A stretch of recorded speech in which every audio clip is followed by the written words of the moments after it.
Okay, welcome along to section number 5, which is exact trig values. And this is quite a nice topic, but also a little bit awkward. It's non-calculator. And basically with this is you've got to be able to really memorize a bunch of trig values. You can derive them for yourself. And actually, just to quickly show you, right, I'm going to get this onto this screen over here. I think it's really worthwhile that you watch this video. So on my channel. Also, if you haven't done so already, if you could subscribe, if you're using the videos, it would be amazing. I would really appreciate it. I'm trying to hit 500. So if you could try and bump that up, I'd be really appreciative of that.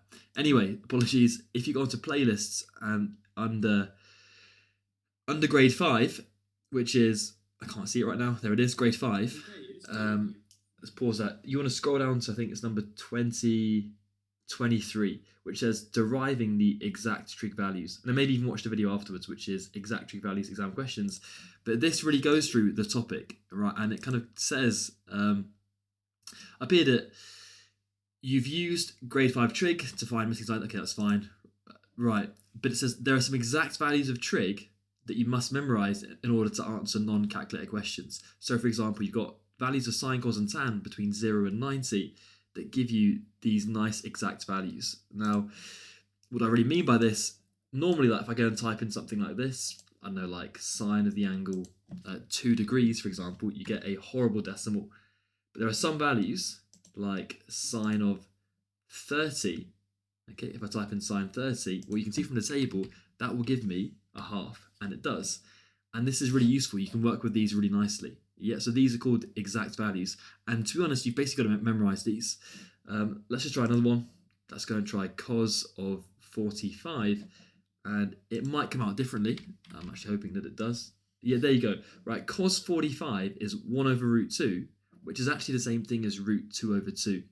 This has just had something called the denominator rationalized, which we'll come on to later. But anyway, there are just certain values of sine, cos, and tan where if you give these angles here, you get these beautiful values, these kind of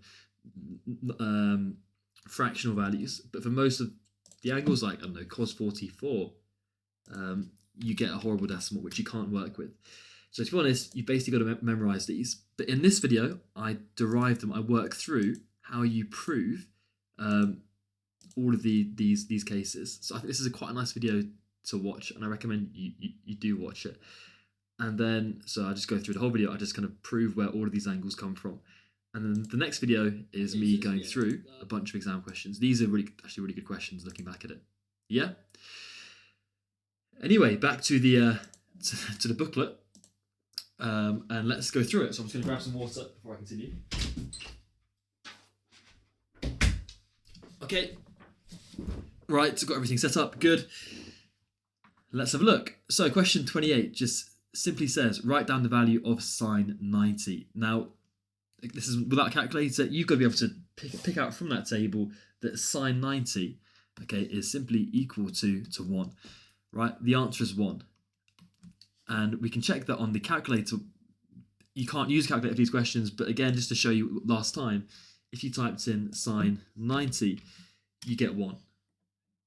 But the thing is here, you can't use a calculator to get your values.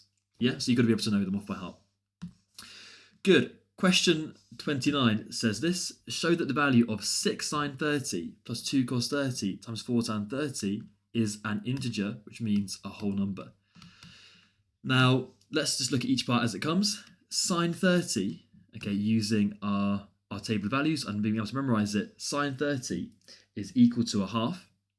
So we've got 6 multiplied by a half is this first part, because 6 sine 30 means 6 times sine 30, which is a half. We're going to add on to this 2 lots of, so 2 times, or cos 30. Okay, you need to know that cos 30 is equal to root 3 over 2, to root 3 over 2. And we're timesing this by 4 lots of tan 30, and tan 30 is equal to 1 over root 3. So before we kind of look at the BIDMAS part here, look at each bracket, because, well, the BIDMAS, you do the brackets first. So 6 times a half, well, that's going to give you 3. So I'm actually going to zoom in because it needs to be this far out. So I've got a 3 here.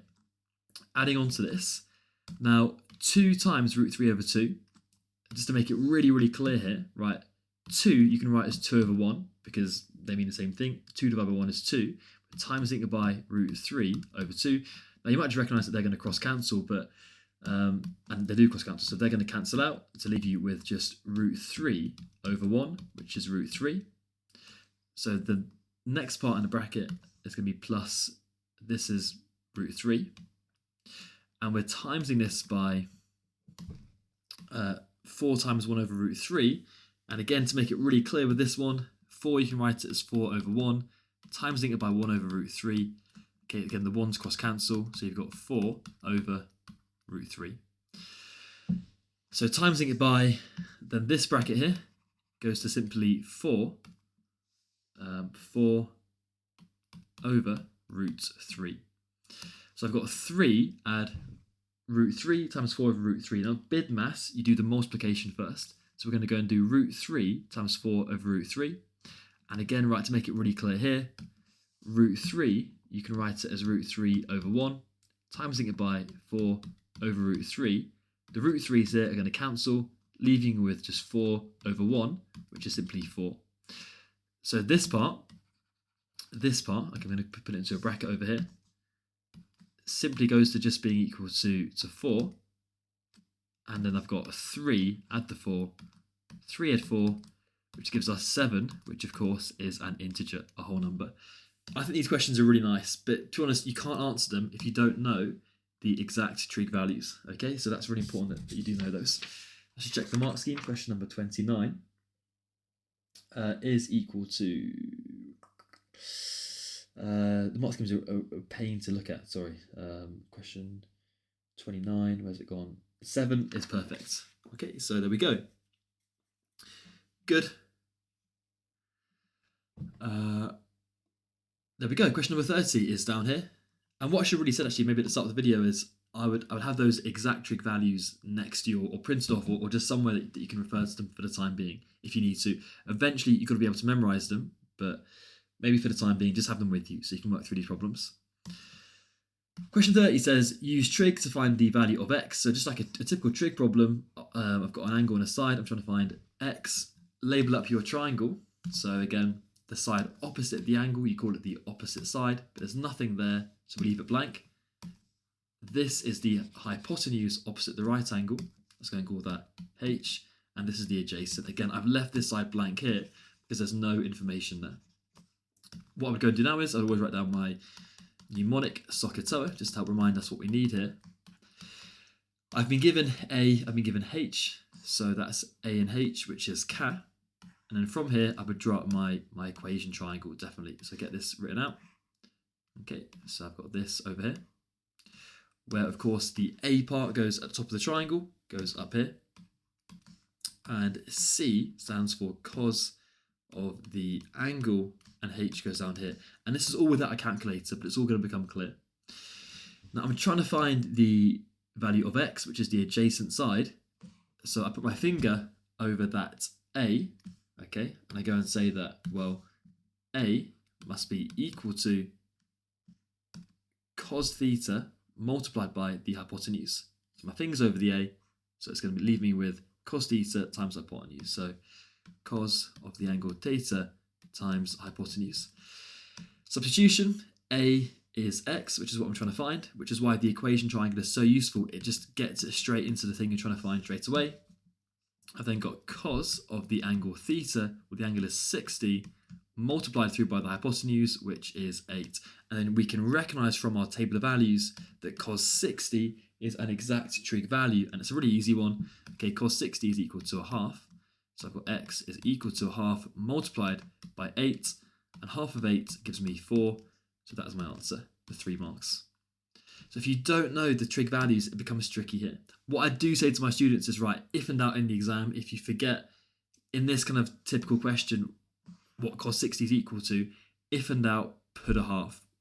Of course, learn them, but if you really forget in the exam, just put it equal to a half, because often they use sine 30 and cos 60, which are equal to a half. Yeah? Question 31 is a nice one. Work out the value of this again here. And again, if you can't begin to look at this if you don't know your exact trig value. So if you need to, get them next to you now, and we can begin to work through the question. So if we look at cos 30, you need to know that cos 30 is equal to root 3 over 2. So we've got root 3 over 2 multiplied by, next of all, sine 45, you need to know is equal to 1 over root 2. So sine 45 is 1 over root 2. And we're timesing that by tan 60.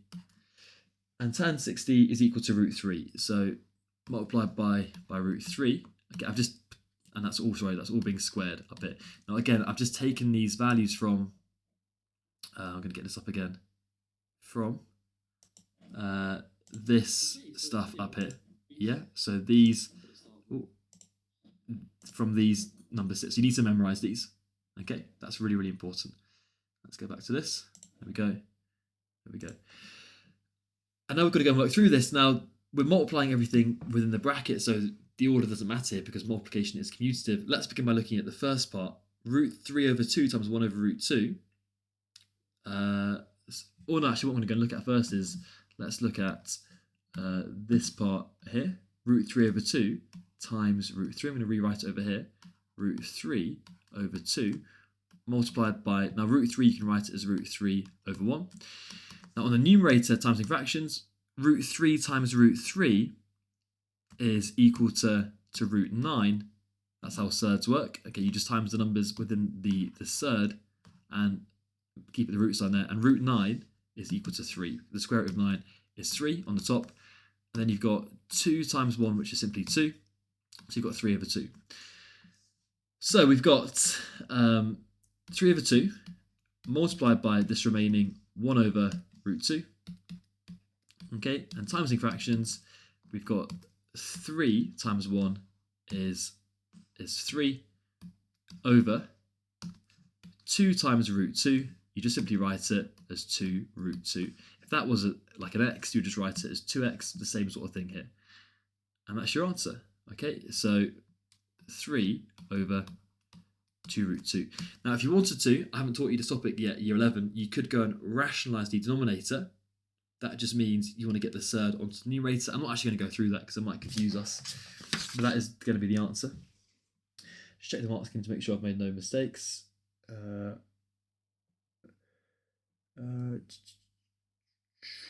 Okay, the mark schemes are never that easy to read. 3 over 2.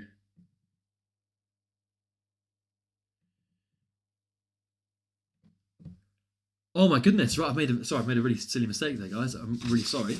Not a mistake, but I've got to do something pretty important. 3 over, that's a 2 there, isn't it? I forgot to square the bracket. That's really important. So I've got to now go and square all of this here. Yeah, apologies, guys. That was my mistake.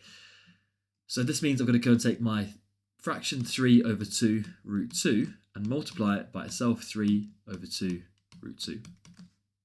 Okay, 3 times 3 gives me 9 over 2 times 2 gives me 4, and root 2 times root 2, okay, is root 4, and root 4 is 2. So I've got 4 times 2 on the bottom, which is 9 over 8. Okay, and that should be the answer, 9 over 8. Let's look at the mark scheme, which is never that easy to read, so I'm thinking to see 9 over 8 somewhere.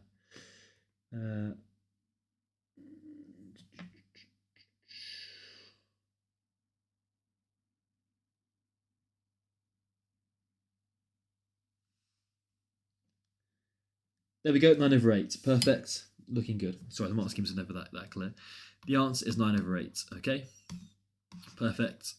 Perfect. Apologies, guys. I forgot to square the bracket. So I just missed out there. I went through the whole bracket, then you've got to square it. Okay, so we squared this to give us this, which is 9/8.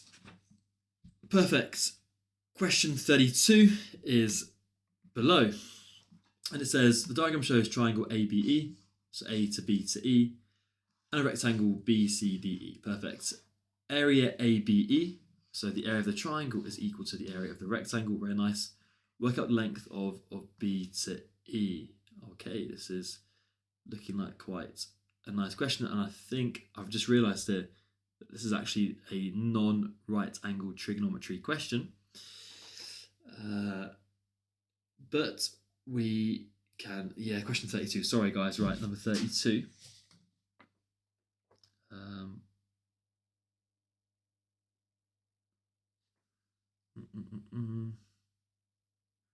I'm just deciding whether it's worth going through this with you guys.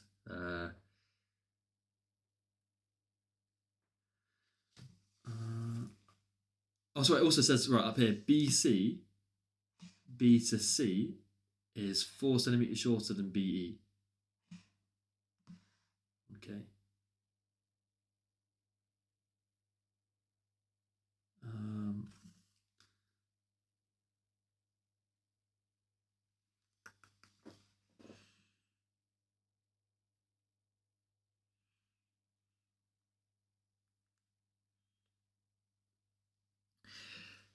Part of the issue is, guys, right, with this question, so I put it in there without properly thinking about it. This is not using right angle trigonometry, and the booklet was supposed to be for right angle trig.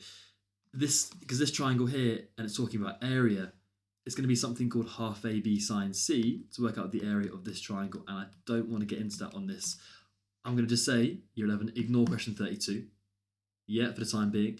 If you desperately want to see me go through it, you can comment down below.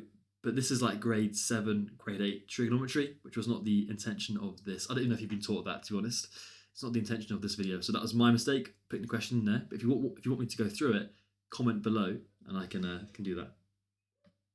All right, okay, and sorry, that's the last question. So that's a bit of a downer to end the video, but if you want me to go through it, just comment below, guys, and I can do that, no problem. But I'm going to leave it there because I don't want to overdo it. Yeah, so again, it's not a right angle triangle, which means that you're looking at high level trigonometry, which makes it trickier. And I don't know if you've done that yet, to be honest. So we're going to ignore that one and then get on to part 6 in the next video. Okay, guys, thank you for watching.